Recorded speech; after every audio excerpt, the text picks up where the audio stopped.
November 2nd, 1944, Hürtgen Forest, Germany. Private First Class. James Connolly from Iowa pressed his face into frozen mud and watched two German soldiers operating an MG-42 machine gun 40 yards ahead. The weapon fired at 200 rounds per minute, a rate so fast it sounded like tearing canvas rather than individual shots. In the 3 minutes since Connolly's squad had gone to ground, that gun had fired approximately 720 rounds and killed 2 Americans. Now it paused for a belt change, and Connolly brought his M1 Garand rifle to his shoulder. He fired 8 times in 4 seconds. The German crew collapsed. The American squad moved forward. This wasn't heroism or tactical brilliance. It was industrial mathematics. One American infantryman with an M1 Garand could fire 40 to 50 aimed shots per minute. A German infantryman with a Mauser K98K bolt-action rifle could fire 12. In any firefight between equal numbers, Americans put 3 times more bullets downrange in the same time. 3 times. That wasn't an advantage, it was dominance, and it came from a decision made in a Springfield, Massachusetts armory in 1936 to adopt a semi-automatic rifle as standard infantry equipment, something no other major power had done or would do during the entire war. But in December 1941, when Germany declared war on the United States, German generals weren't worried about American rifles. They weren't worried about American anything. They had spent 2 years conquering Europe with a speed and efficiency that shocked the world. Poland fell in 35 days. France, the nation that had held Germany to a bloody stalemate for 4 years in the First World War, collapsed in 6 weeks. Yugoslavia surrendered in 11 days. Greece in 24. The German army seemed unstoppable, and its leadership had developed a comfortable conviction that they understood warfare better than anyone else on earth, certainly better than a nation of shopkeepers, jazz musicians, and Hollywood producers across the Atlantic. General Alfred Jodl, Chief of Operations Staff of the Armed Forces High Command, wrote in a memo dated December 12, 1941, just 1 day after Germany's declaration of war on America, that U.S. entry would prolong the conflict but not materially alter its outcome. His reasoning was straightforward and, to German eyes, logical. America had industrial capacity, yes, but a nation of consumers cannot transform itself into a nation of warriors. The United States had wealth, but wealth without warrior tradition was meaningless. American democracy was chaotic, divided, soft. American soldiers, Jodl believed, were men accustomed to comfort who would break when faced with the brutal realities of modern warfare. He gave America 3 years to become combat-ready, by which time Germany would control resources from the Atlantic to the Urals, and the war would effectively be over. This wasn't ignorance. German military intelligence had comprehensive data on American industrial capacity. They knew the numbers. In 1940, American steel production exceeded 60 million tons annually, while Germany produced 19 million. American automotive factories built more vehicles in a single month than Germany's entire industry produced in a year. American shipyards were launching aircraft carriers, battleships, and destroyers at rates German analysts initially dismissed as propaganda because the figures seemed physically impossible. The data was there. German generals simply didn't believe the data mattered. The logic they used appears repeatedly in captured documents, private letters, and post-war interrogations, and it followed a consistent pattern. First, acknowledge American material superiority. Second, dismiss it as irrelevant because Americans lacked the spiritual strength, the warrior ethos, the racial cohesion necessary to translate industrial output into military victory. Field Marshal Wilhelm Keitel, reviewing production estimates of American Sherman tanks in early 1942, wrote in the margins of the intelligence report, "Quantity means nothing without the will to close with the enemy." Colonel General Franz Halder, Chief of the German Army General Staff, noted in his diary on December 11, 1941, that American forces represented a technical threat, not a martial one. This dismissive attitude had deep roots. For German officers who had come of age in the Kaiser's army, or the Reichswehr of the 1920s, the United States wasn't a serious military subject. It was a commercial giant, a creditor, a place where German immigrants sent money home, but not a country whose army appeared in Prussian staff college war games. Professional reading lists were filled with Moltke, Schlieffen, Clausewitz, and studies of French and Russian campaigns. America appeared mainly in economics briefings as a source of oil, grain, and loans after 1918. From that distance, caricature came easily. The America German officers imagined was chaotic and individualistic, a nation of shopkeepers operating on a continental scale. Its democracy seemed disorderly compared to Prussian hierarchy. Its politics, splintered by parties and lobbies and interests, looked like weakness to men raised on the idea of a unified national will. When they pictured American life, they saw skyscrapers and Wall Street, Model T Fords and Hollywood movies, symbols of wealth and technology, but not of discipline or martial virtue. The First World War did nothing to correct this picture. By the time large numbers of US troops reached the Western Front in 1918, Germany was already bled white by 4 years of attrition. After the war, a comforting legend grew in the German officer corps. America's arrival had tipped the scales only because Germany had been stabbed in the back at home and worn down abroad. American soldiers were latecomers, raw and clumsy, lucky to arrive when German strength was already broken. It was easier on professional pride to believe that than to admit a distant democracy could mobilize faster and more effectively than expected. The Weimar years hardened these impressions into habit. Few German officers traveled to the United States. Those who did, military attachés and observers, wrote reports about vast factories, efficient railroads, and disciplined National Guard units. But back in Berlin, these observations competed with louder voices repeating familiar clichés. The reports were filed away, overshadowed by more urgent concerns. Versailles, Poland, France, the Soviet Union. When Hitler came to power in 1933, Nazi ideology wrapped itself around these old prejudices like barbed wire around a fence. Racial doctrine painted the United States as a mongrel society, blacks and whites and immigrants all mixed together, supposedly diluted and corrupted by Jewish influence. Propaganda portrayed American culture as decadent, jazz, Hollywood films, gangster stories, evidence that material success had rotted the country's moral core. Many career officers weren't committed Nazis, but they lived in this mental atmosphere. Over time, they inhaled it. In formal briefings, staff officers summarized America in phrases that sounded authoritative, but concealed deep wishful thinking.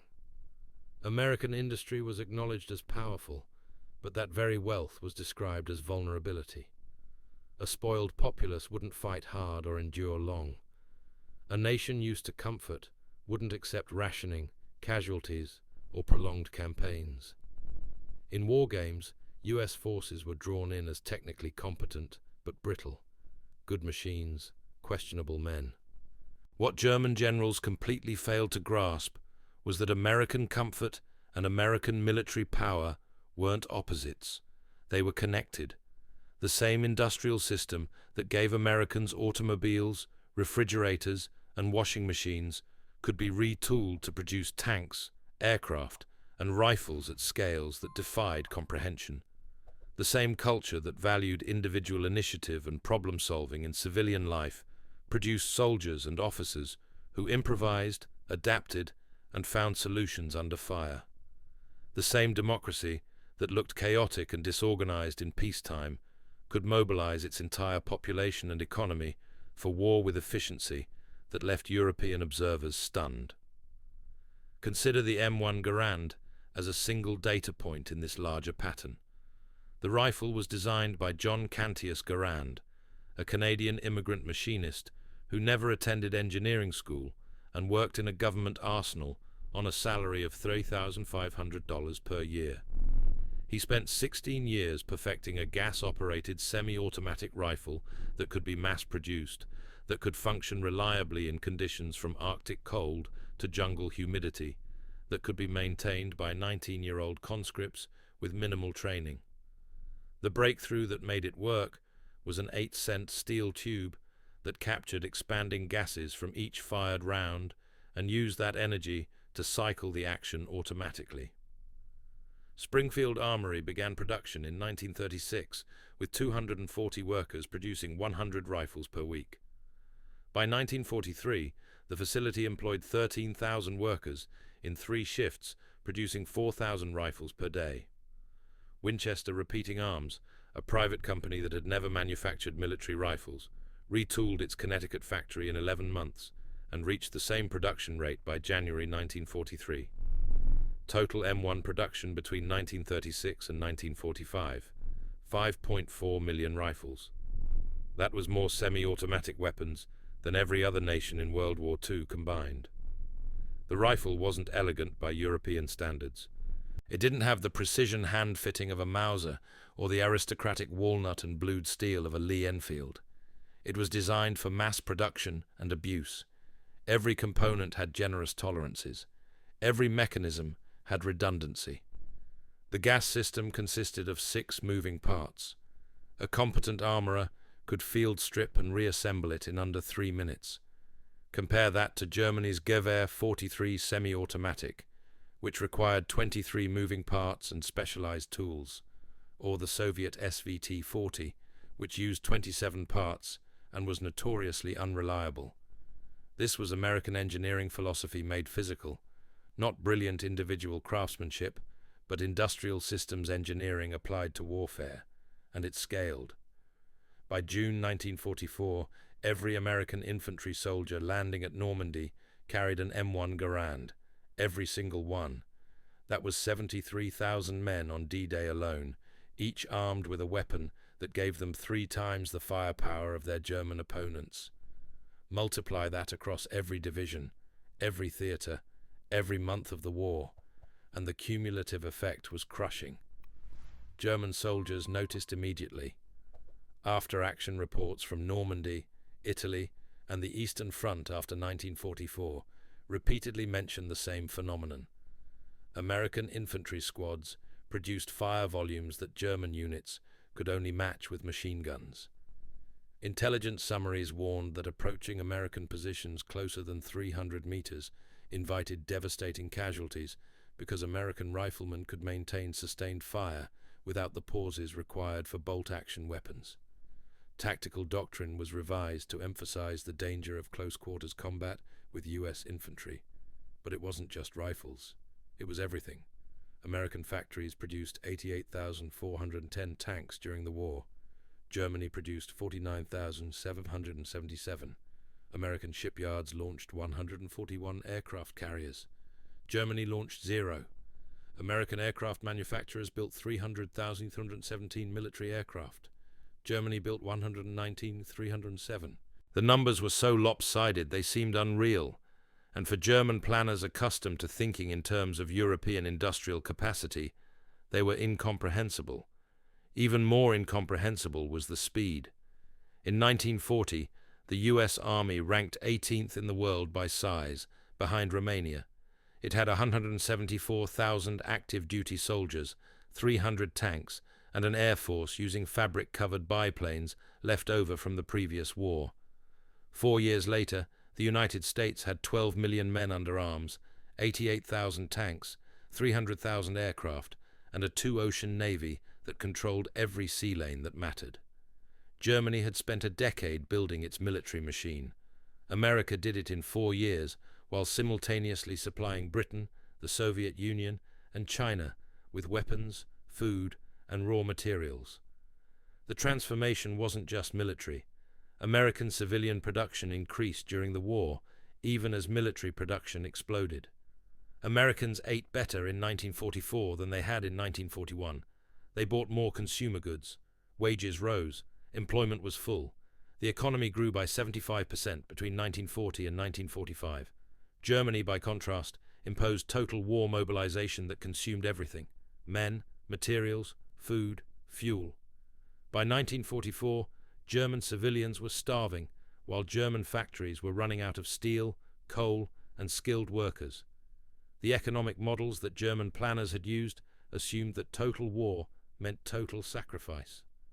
America proved that assumption wrong. This was the reality that German generals began encountering in 1942 and 1943, first in North Africa, then in Italy, finally in France. American units that were supposed to be technically competent but spiritually weak kept coming forward. When they lost battles, they learned from them. When commanders failed, they were replaced. When equipment proved inadequate, better equipment arrived within months. The Sherman tank wasn't as good as a Tiger or a Panther in a one-on-one fight, but for every German heavy tank knocked out, 5 more Shermans appeared.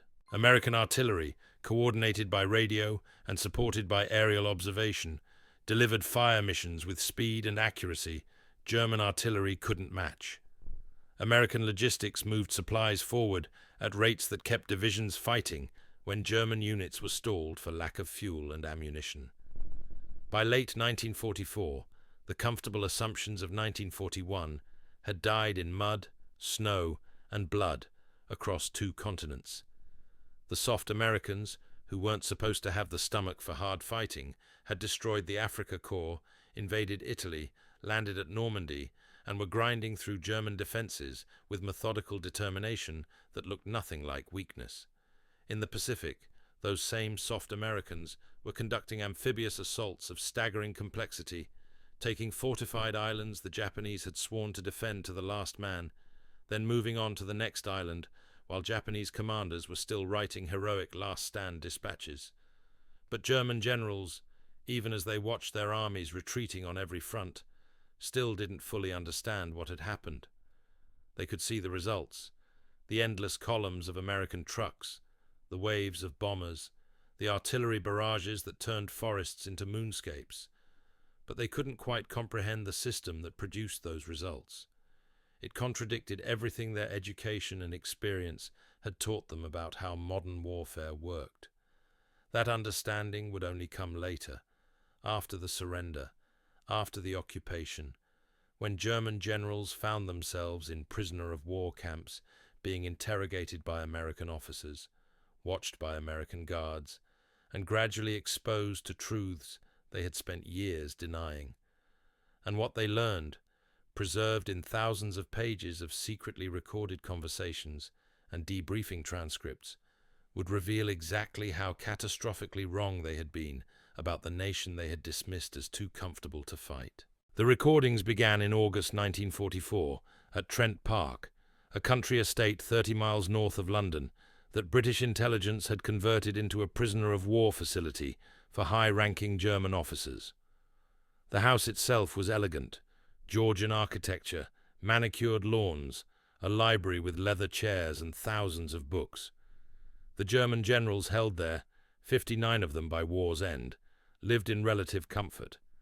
They had orderlies, received Red Cross parcels, played chess and cards in the evening. What they didn't know was that every room was wired with hidden microphones. Every conversation, every casual remark, every unguarded moment of honesty was recorded by stenographers working in shifts in the basement. The transcripts, classified top secret and sealed for 50 years, would eventually fill 100,000 pages. The Americans ran a similar operation at Fort Hunt, Virginia, a facility designated P.O. Box 1142 in official correspondence to disguise its purpose. German officers captured in North Africa, Italy, and France were brought there for interrogation, but the real intelligence came not from formal questioning, but from bugged cells and common areas where prisoners spoke freely, believing themselves among fellow Germans, with no Allied listeners present. The conversations were recorded on wire spools, transcribed, translated, and filed in archives that wouldn't be declassified until 2007. What those recordings reveal is a gradual, painful process of realization as German officers confronted the gap between what they had believed about America and what they had experienced in combat. The early transcripts from 1942 and 1943 show officers still clinging to pre-war assumptions, even as evidence mounted against them. General Wilhelm Ritter von Thoma, captured at El Alamein in November 1942, told fellow prisoners that American tanks were adequate machines, poorly handled, and that U.S. forces lacked the aggressive spirit necessary for sustained offensive operations. He predicted American public opinion would turn against the war once casualties mounted, that the 1942 midterm elections would produce an isolationist Congress, that Roosevelt would be forced to negotiate. None of that happened. American casualties in North Africa exceeded 18,000 killed and wounded. Roosevelt's Democratic Party lost seats in Congress, but maintained control. War production increased. More American divisions arrived in theater. And in May 1943, the Africa Corps, which had fought British Empire forces to a standstill for 2 years, surrendered. 238,000 German and Italian troops entered captivity. Von Thoma, listening to reports from newly captured officers at Trent Park, was recorded saying, "I did not expect them to learn so quickly." That phrase, "I did not expect," appears over and over in the transcripts. German officers hadn't expected American forces to improve after early setbacks at Kasserine Pass, where German armor had ripped through inexperienced U.S. units in February 1943. They hadn't expected American commanders to be relieved and replaced so quickly, with Lieutenant General Lloyd Fredendall removed from command within weeks and replaced by George S. Patton. They hadn't expected American doctrine to evolve so rapidly, with new tactics and training protocols implemented across the entire theater in a matter of months. European armies didn't work that way. Senior officers weren't cashiered for single defeats. Doctrine was developed over years by staff colleges, not revised in the field by combat commanders. The American willingness to admit failure, replace leadership, and try again struck German observers as chaotic, but its results were undeniable. General Major Hans Kramer, commander of the Africa Corps after Rommel's departure, spent several months at Trent Park in 1943 and was recorded in multiple conversations trying to explain to fellow prisoners what he had witnessed. "Their infantry is not exceptional," he said in a conversation on July 18, 1943, "but they have made their infantry exceptional through equipment. Every man has a semi-automatic rifle. Every squad has more firepower than our platoons. When you engage them, you cannot suppress them. You can only kill them or be killed." Another officer asked if German tactics could adapt. Kramer's response, "Adapt to what? To being outgunned 3-1? We don't have the rifles. We don't have the production capacity to make the rifles. We are fighting an enemy who solved this problem 10 years ago, and we are just now understanding what it means." The material disparity became a recurring theme. General der Panzertruppe Heinrich Eberbach, captured in France in August 1944, described American artillery as fundamentally different from European practice.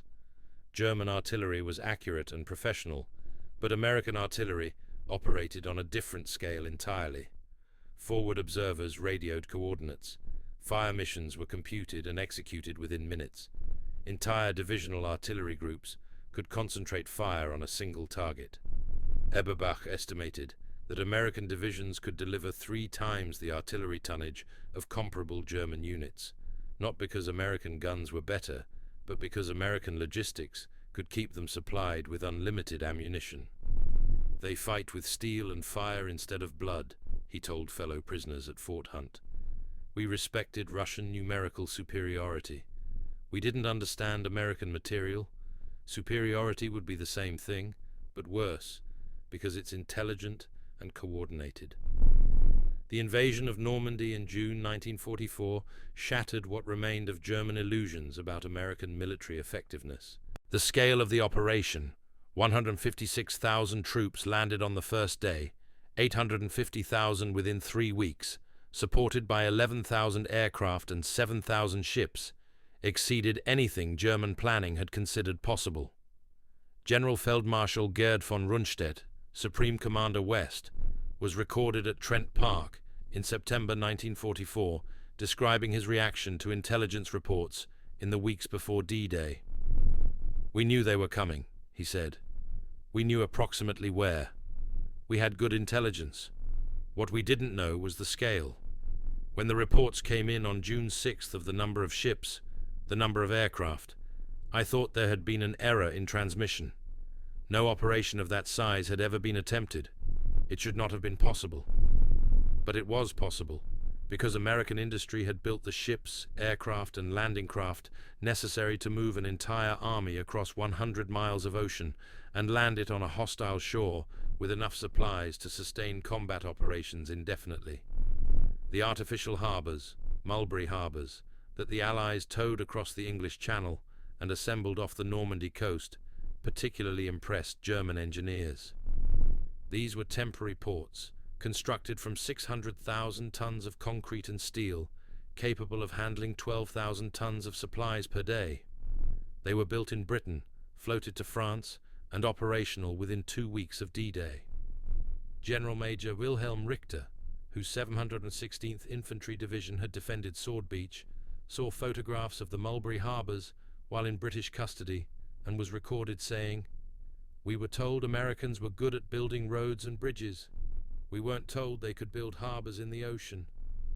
The recordings capture not just surprise, but a growing recognition that German assumptions about American society had been fundamentally mistaken. General der Infanterie Günther Blumentritt, who served as von Rundstedt's chief of staff, spent considerable time at Trent Park discussing what he called the American organizational capacity. In a conversation on October 3, 1944, he told a group of fellow prisoners, "We understood they had factories. We didn't understand that their entire nation operates like a factory. Everything is systematized. Everything is coordinated. They approach war the way they approach manufacturing automobiles, as a problem of production, logistics, and quality control. It's not inspiring. It's not heroic, but it's effective in ways we never anticipated." This realization that American industrial culture translated directly into military effectiveness appears throughout the later transcripts as German officers tried to make sense of their defeat. They had been trained to think of warfare in terms of fighting spirit, tactical brilliance, and individual courage. The American approach seemed mechanical by comparison, but that mechanical quality produced results. American divisions that took heavy casualties were rebuilt within weeks, with replacement troops, new equipment, and full supplies. German divisions that suffered equivalent losses often ceased to exist as effective fighting units because replacements, equipment, and supplies were unavailable. By late 1944, some German divisions on the Western Front were at 30% strength with no prospect of reinforcement, while American divisions maintained 90% strength through a replacement system that moved soldiers from training camps in the United States to combat units in France in less than 60 days. The breaking point came in different ways for different officers. For some, it was the crossing of the Rhine in March 1945, when American engineers bridged a major river obstacle in 36 hours using prefabricated pontoon sections, and the German defenders were powerless to stop it. For others, it was the Ruhr encirclement in April 1945, when 317,000 German troops surrendered after American armored spearheads moved so fast the German High Command lost track of where the front line was. For still others, it was simply the mathematics of attrition. German factories produced 1,000 tanks per month in 1944. American factories produced 2,000, and American tanks destroyed in combat were replaced within days, while German losses were permanent. General Oberst Alfred Jodl, the same officer who had written in December 1941 that American entry would not materially alter the war's outcome, was captured on May 7, 1945, and spent months in Allied custody before his trial at Nuremberg. His private conversations, recorded at a holding facility near Frankfurt, show a man struggling to reconcile his pre-war assessments with the reality of total defeat. On July 14, 1945, he was recorded telling General Feldmarschall Wilhelm Keitel, "We calculated they would need 3 years to mobilize effectively. We were correct about the timeline. What we failed to calculate was that they would continue improving after achieving basic competence. We assumed their natural state was commercial mediocrity. We didn't understand that their natural state is optimization and improvement. They never stopped getting better." The recordings also capture more personal reflections. General der Panzertruppe Leo Geyer von Schweppenburg, who commanded Panzer Group West in Normandy before being relieved after disagreements with Rommel, spent time at Trent Park discussing his pre-war visit to the United States in 1937 as a military observer. He had toured factories, visited military installations, and filed reports that were largely ignored by his superiors in Berlin. "I wrote that their production capacity exceeded our estimates by a factor of 5, he told fellow prisoners in August 1944. "I wrote that their training facilities could produce infantry divisions at rates we couldn't match. I wrote that their logistical systems were more advanced than anything in Europe. My reports were read and dismissed. The conclusion in Berlin was that I had been impressed by American propaganda.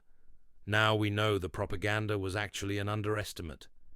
The secret recordings from Trent Park and Fort Hunt also reveal a fascinating shift in how German officers discussed American society itself. The same men who had dismissed American democracy as weak and chaotic began recognizing that democratic systems produced certain military advantages. General der Infanterie Erich Brandenberger, who commanded the 7th Army in the Ardennes, was recorded in December 1944 discussing the American replacement system. "Their junior officers are better than ours in one critical respect," he said. "They are trained to think, not just to obey. When their radios fail, they improvise. When their orders are obsolete, they adapt. Our system produces obedience, which is valuable. Their system produces initiative, which in modern warfare is more valuable." This theme, American initiative versus German discipline, appears repeatedly in the later transcripts. General Major Rudolf Freiherr von Gersdorf, who served as intelligence officer for Army Group Center, told interrogators that German tactical doctrine assumed orders would be followed exactly as given, while American doctrine assumed orders were guidelines that subordinates would interpret based on local conditions. "In theory, our system is superior," he said in a recorded conversation at Fort Hunt in March 1945. "In practice, their system works better because modern warfare moves too fast for centralized control. By the time orders reach the front line, the situation has changed. Their sergeants and lieutenants can respond immediately. Ours must wait for authorization." Perhaps the most damning indictment of German pre-war assessments came from officers discussing American logistics. Generaloberst Heinz Guderian, the architect of German armored doctrine and one of the most respected tank commanders in military history, spent time in American custody after the surrender and was extensively debriefed. His recorded comments about American logistics are matter-of-fact and devastating. "We studied American industry," he said in a conversation on June 20, 1945. "We understood they could build more tanks, more trucks, more aircraft than we could. What we didn't understand was that building the weapons was the easy part. The hard part is moving them from the factory to the front line, keeping them supplied with fuel and ammunition, maintaining them in the field, replacing them when they're destroyed. The Americans mastered the hard part. We never did." The Red Ball Express, the truck convoy system that supplied Allied forces racing across France in August and September 1944, particularly impressed German logisticians. The system employed 6,000 trucks, operating 24 hours per day, moving 12,500 tons of supplies daily from Normandy to the front lines 400 miles away. Drivers, predominantly African-American troops from the Quartermaster Corps, drove in convoys with headlights on at night, a violation of normal blackout procedures but necessary to maintain the delivery schedule. The system ran for 83 days and moved 412,193 tons of supplies, enabling American armored divisions to advance at speeds German defenders couldn't match because German supply lines were collapsing. German officers watching this from the other side recognized they were seeing something their own military had never achieved. General Major Hans Speidel, Rommel's chief of staff, was recorded at Trent Park in September 1944, saying, "Logistics was always our weakness. We planned campaigns based on capturing enemy supplies, because our own logistics couldn't support sustained operations. The Americans don't have that problem. They bring their supplies with them, and if they run short, more arrive within days. They have made logistics a weapon, and we have no counter for it." The recordings from late 1945 and early 1946, after the surrender and occupation, show German officers grappling with a deeper question. If American material superiority was so overwhelming, why had Germany's leadership not seen it coming? Several officers pointed to Hitler's dismissive attitude toward the United States, his racial theories that portrayed Americans as mongrelized and weak, his refusal to accept intelligence that contradicted his worldview. But others, more honest, admitted that the delusion extended beyond Hitler to the entire German officer corps.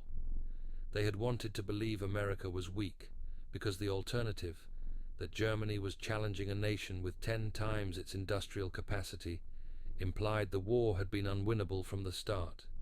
General Oberst Franz Halder, who had written in his diary on December 11, 1941, that American forces represented a technical threat, not a martial one, spent months in American custody and was extensively interviewed. In a conversation recorded in January 1946, he was asked directly, "When did you realize Germany couldn't win?" His answer, "Privately, 1942, when I saw the production figures from American factories. Officially, never. To say it aloud was defeatism. To plan as if it were true was treason. So we continued fighting a war we knew we couldn't win, hoping for some miracle or political collapse that would save us. It didn't come."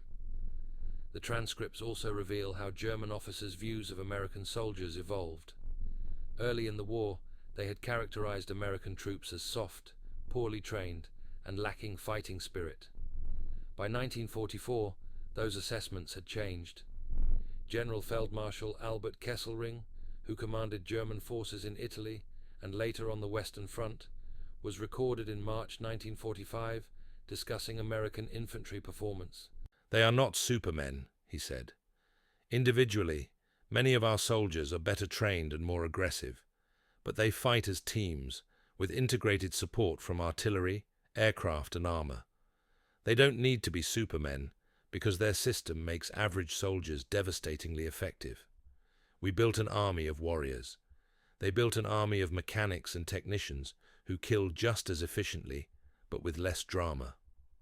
This recognition that American military effectiveness came not from individual superiority, but from systematic integration of resources, marked a fundamental shift in how German officers understood modern warfare. The Wehrmacht had been designed around the concept of tactical excellence, the idea that superior training, better doctrine, and aggressive leadership could overcome material disadvantages. Against Poland, France, and the early Soviet Union, that concept worked.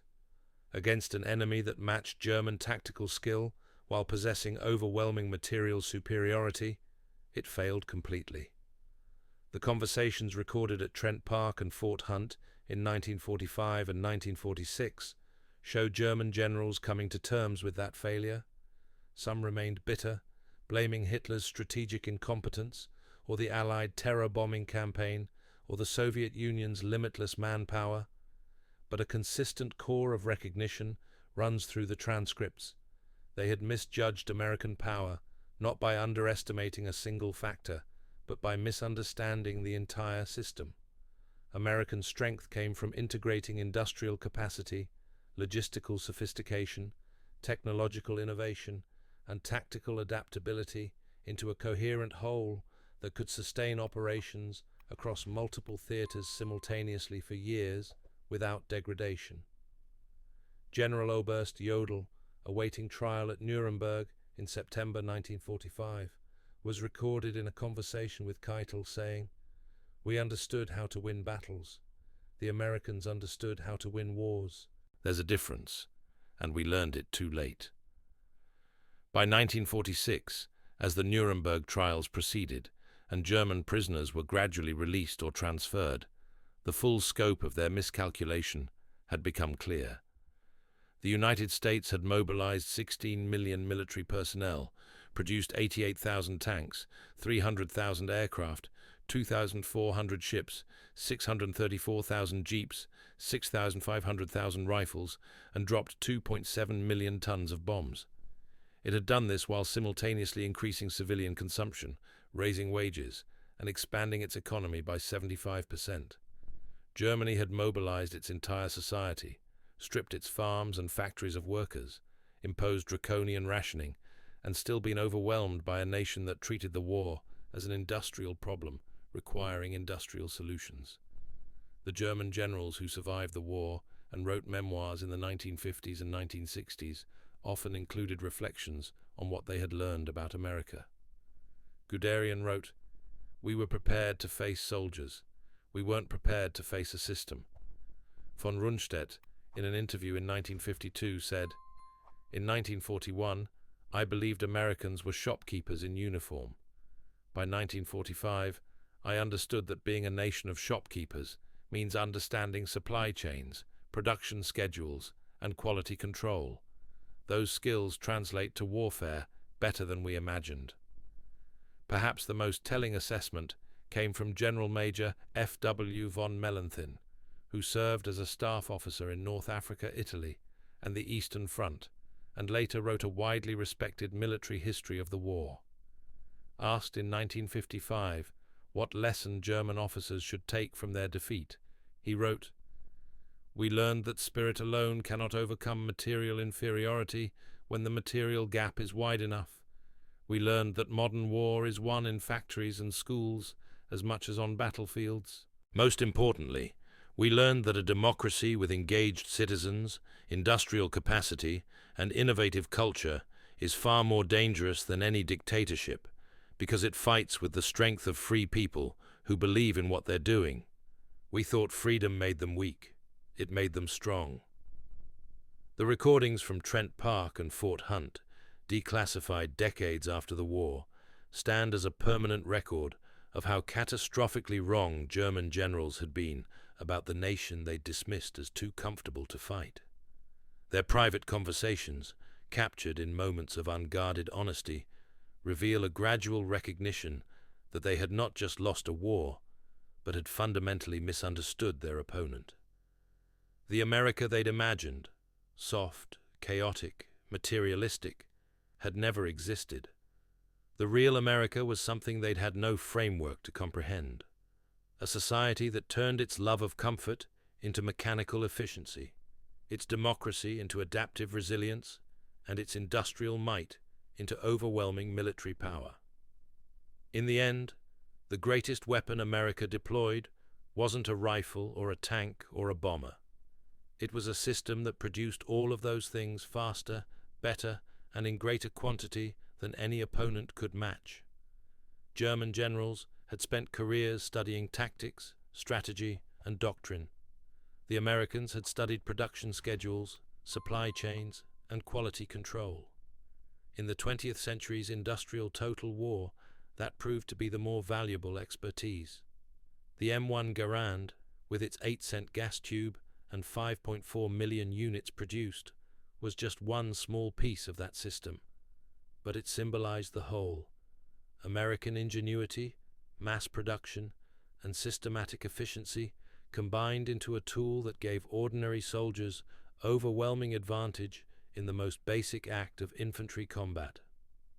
James Connolly, firing 8 times in 4 seconds in that frozen German forest, was using a weapon that represented everything German generals had failed to understand about America. It wasn't heroic or romantic. It was practical, reliable, and ruthlessly effective, just like the nation that built it. History doesn't repeat itself, but it does leave warnings. If stories like this matter to you, subscribe, leave a like, and share your thoughts below.